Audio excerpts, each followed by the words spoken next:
Jeff, in the last few minutes, the news agencies, Associated Press and Reuters, have both said that Scotland Yard is now downplaying this incident to a traffic accident, a bizarre traffic accident, it's got to be said, but one that is not, in their view, terror-related.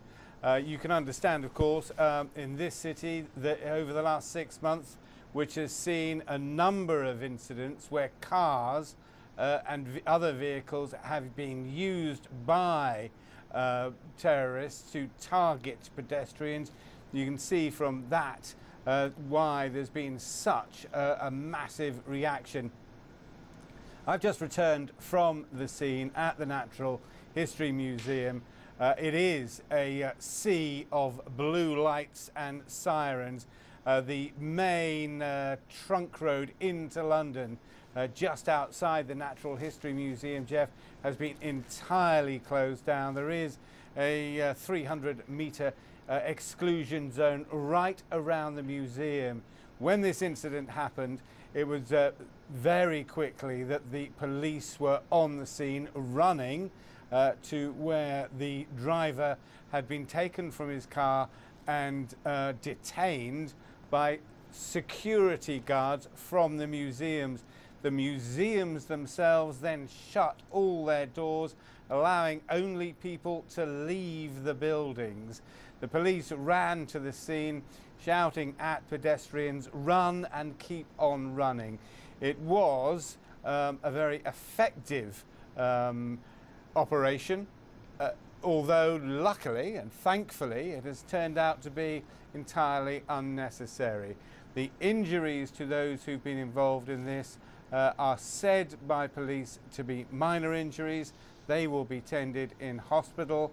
The individual who was driving this car and involved himself in bringing down these 6 pedestrians has been detained by police.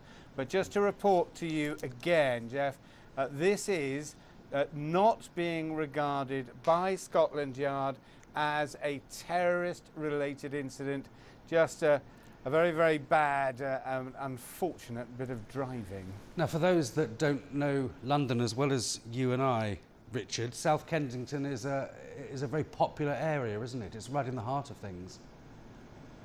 That's right. Saturday afternoon, with record numbers of tourists coming to London these days, 20 million in the last year. The landmark buildings of the Science Museum, the Natural History Museum, the Victoria and Albert Museum, all of these are a magnet to pedestrians who gather there in their thousands. And again, this is perhaps another reason why the police responded so quickly to reports of this accident. That if you were intent on injuring innocent people, mainly tourists, going about their business, enjoying London and its wonderful sights, this would be the perfect area. Tens of thousands of people wandering around, many of them with children, and quite innocently going about their business. And it is a tourist atmosphere as well. It is not an area of high security. It still has a free and easy feel about it. But these days, you can't be too careful at any time.